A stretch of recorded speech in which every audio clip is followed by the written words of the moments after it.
Clarissa, muito a gente também se questiona se em algum momento, isso vai haver uma insistência dos advogados, mas se em algum momento também o Supremo acataria o pedido para domiciliar, né, diante também de eventualmente uma evolução ruim do quadro de saúde de Jair Bolsonaro. E são esses os relatos que chegam para a gente. Pode ser um caminho para que isso aconteça mais adiante? Tainá, muito boa tarde para você, boa tarde para o Uribe, para a Luísa, para todo mundo que está aqui com a gente. O clima ali nos bastidores, pelo menos com as fontes com as quais eu converso, ali pessoas próximas do ex-presidente Jair Bolsonaro, vão muito na linha de que o Supremo Tribunal Federal, principalmente o ministro Alexandre de Moraes, tem dado sinais muito claros de um rigor muito grande em relação a essa questão da saúde do ex-presidente Jair Bolsonaro.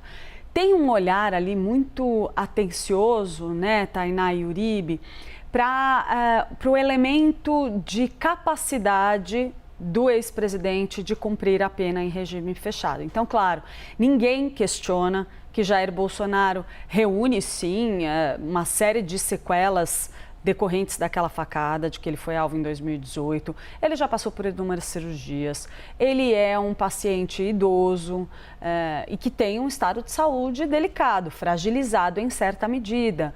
Mas a partir do momento em que, desde o início do cumprimento da pena e também antes disso, quando ele estava ainda em prisão preventiva, o Supremo Tribunal Federal tem sempre apontado na direção de garantir as condições para que ele fique no regime fechado, tendo todo o suporte médico necessário, tem ali o entendimento de que talvez isso se arraste por mais tempo do que se esperava inicialmente. Lá atrás, antes de Jair Bolsonaro ser preso, a gente ouvia com muita frequência no círculo mais próximo dele que ele poderia ficar algumas semanas somente na prisão.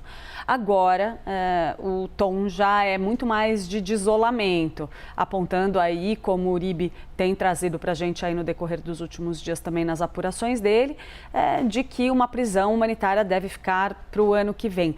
Mas, pelo menos nas pessoas que eu converso, tem ainda aquele sentimento de que essa prisão humanitária vai chegar em algum momento. Pode demorar, tem essa questão da perícia médica. O foco está muito centrado nesse elemento principal. Não se trata de tentar negar que Jair Bolsonaro tem um estado de saúde frágil. Isso está claro para todo mundo. Ele tem problemas de saúde, todo mundo sabe disso.